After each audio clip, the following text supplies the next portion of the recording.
Granhøjdans backstage. I forhold til dengang du startede, og så her hvor du er nu, hvad er der sket med Palle?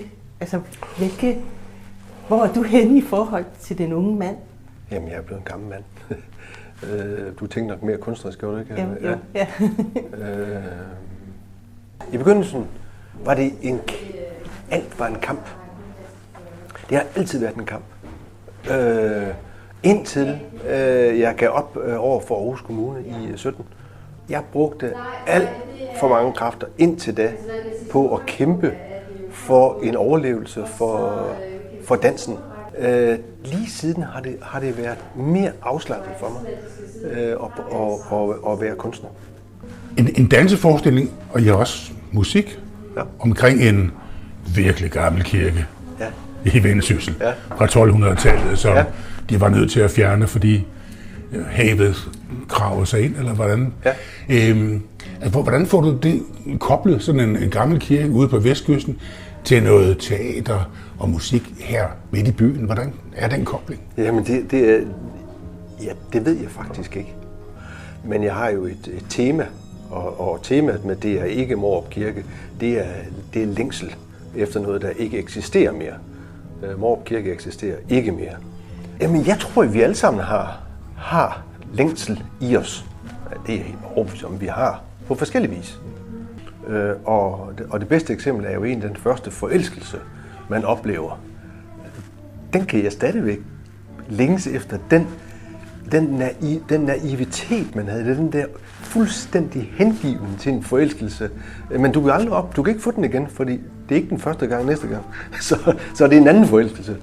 Hvis jeg så formår, sammen med nogle dansere og nogle musikere, og prøve at få publikum til at i deres lille rygsæk, som de alle sammen har individuelt med ind til forestilling, og genkalde nogle af deres længsler, så det er fint for mig. Så er jeg i mål. Der har vi læst blandt kloge mennesker, at det er noget med obstruktion. Yes. Og det er noget, der går vildt meget op i. Ja. Det er meget enkelt. Det er sådan set bare en arbejdsmetode. Jeg ser jo, at danseren bliver meget, meget tryg i en fast ramme, som de skal operere i. De bliver ekstremt kreative til at finde ud af, ligesom med vand. Vand løber ned af, så kommer der forhindringer. Vand skal skisme nok finde ud af at komme forbi. Og sådan er danserens kunstneriske vej også. Passer det, hvad jeg har læst på nettet, at det er sådan noget med at være intellektuel, det går du ikke så meget op i. Du vil hellere have noget fysisk, eller hvad siger du? Ja. Hvorfor? Jeg har ikke forstand på det andet. Jeg var meget bange for de der intellektuelle røvhuller, som jeg kaldte dem, fra universitetet i starten. Det havde jeg ikke mere, fordi jeg fandt ud af, at de var ualmindelige, vidunderlige samarbejdspartnere. Og fandt jo også ud af, at min metode er egentlig meget teoretisk. Jeg instruerer aldrig med følelser. Jeg instruerer kun med de her teorier, som jeg har udviklet. Tiden, synes jeg jo, bliver lidt mere faktuel og lidt mere politisk. Jeg tror, mine forestillinger er politiske. Det havde jeg ikke sagt for nogle år siden. Men lige pt. Jeg har lavet en forestilling, som hedder An Even and Adam, som også er spillet her, som vi skal rundt i Mexico med lige om lidt. Og jeg har lige siddet med en masse interviews med magasiner i Mexico, som siger, hvorfor er du så politisk? Og jeg har aldrig tænkt mig selv som værende politisk. Jeg har aldrig et politisk motiv. Men i Mexico, der synes de, det er meget politisk.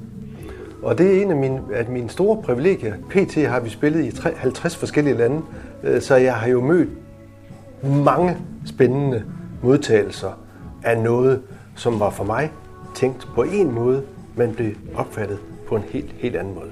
Det er et stort privilegium. Det er jeg meget glad for. Det er en danseforestilling, baseret på bevægelser fra de 4 udøvende dansere plus mig, og så med et musikalsk setup.